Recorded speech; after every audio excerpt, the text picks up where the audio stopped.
Welcome to today's Explainer. When most people look at the dog training industry, it's really easy to just see a fragmented, totally unregulated Wild West. But if you actually look under the hood, this market is rapidly industrializing.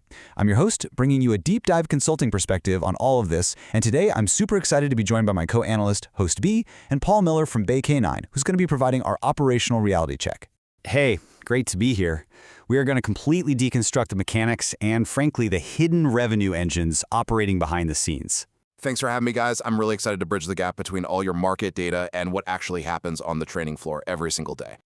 All right, so let's just lay out our consulting blueprint for this analysis real quick. We're covering 1. The dog training market. 2. Competing training philosophies. 3. The great tool debate.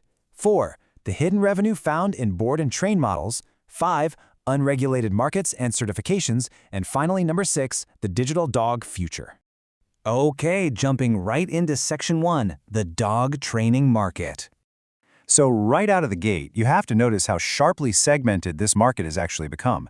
We aren't just looking at basic obedience anymore. The fundamental revenue drivers for these businesses include highly specialized sectors. We're talking puppy development, intense behavior modification, service dog training, and group classes. Exactly. And from a pure business perspective, these are entirely isolated target demographics. I mean, the marketing spend and the operational cost to reach, say, a busy professional who needs day training, it's completely different from reaching a family trying to rehabilitate a highly reactive rescue dog. And the audit highlights our first major market shift here. The industry is rapidly abandoning rigid one-size-fits-all programs. Spot on. On the ground, if you're just selling sterile, generic obedience, you're absolutely losing market share. Clients today demand real-world reliability in their actual homes and neighborhoods. Hyper-customization isn't just some marketing buzzword anymore. It's quite literally the baseline for client retention. Moving on to Section 2, competing training philosophies.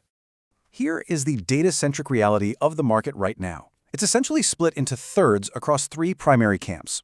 You have force-free at roughly 34%, balanced training at 33%, and science-based at 33%. There is absolutely no single monopoly on methodology here. A business's success depends entirely on aligning the dog's behavioral needs with the company's operating philosophy. Breaking this down a bit, positive focuses on rewards and emotional well-being, balanced introduces strict structure and boundaries alongside rewards, and science leans incredibly heavily into animal learning theory. But Paul, from a consulting perspective, these seem like massive operational bottlenecks if a client isn't a perfect fit. Oh, they absolutely are. Think about it. If your company uses a strict science-based approach, it demands intense owner participation. If the owner just won't do the homework, your product fails and you take the reputational hit.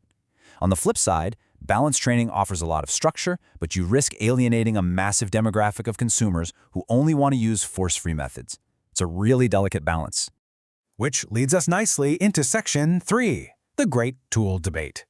And this brings us to the absolute primary source of friction in the industry's gears.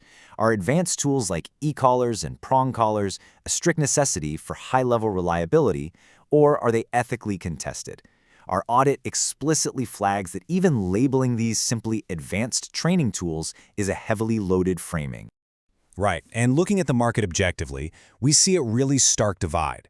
Major credentialing organizations, like the IABC and the APDT, completely oppose these tools, arguing against their safety and their necessity across the board. True, but then looking at the operational side, balanced trainers argue these tools are flat-out required to achieve highly specific goals, namely off-leash reliability and severe behavior modification where public safety is a major factor.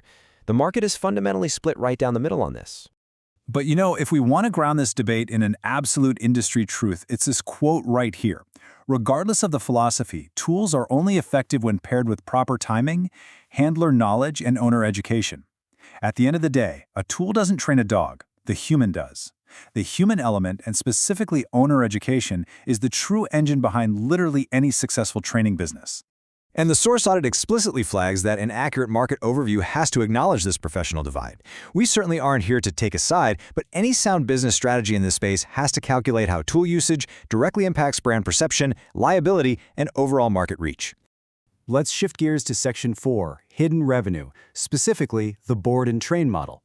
When you actually audit the revenue streams of these businesses, there's a massive divide. Private training is highly accessible, usually billed hourly, and owner-led. But the board and train model, where dogs are literally kept with trainers for weeks at a time, that is the high-margin, highly immersive revenue engine that's actually keeping many of these larger facilities afloat. And notice the pricing asymmetry this creates.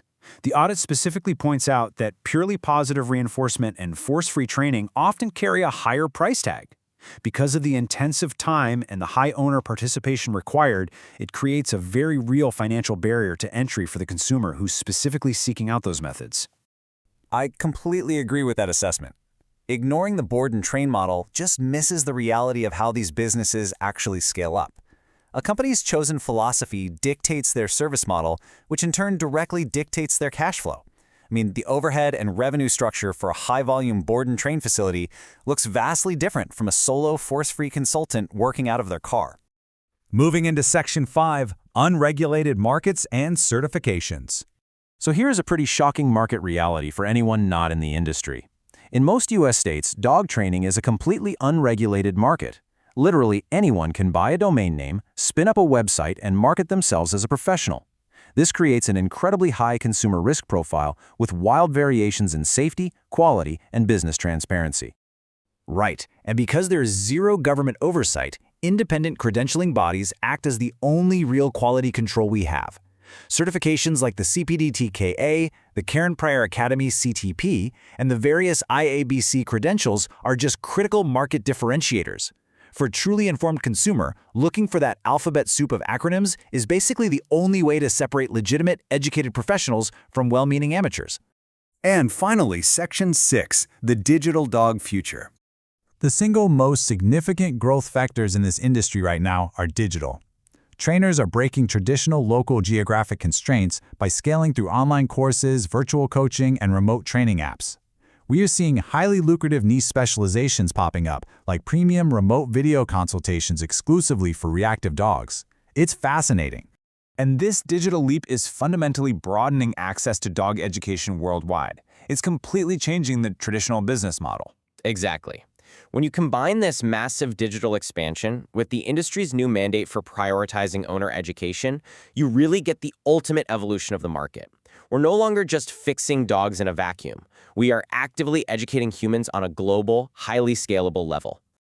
Which brings us to the end of our consulting deep dive today. We want to leave you with this final provocative thought.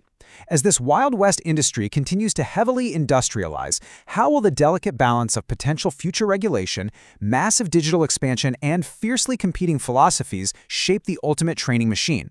Thank you so much for joining us on this explainer, and we will see you next time as we continue to decode the markets all around us.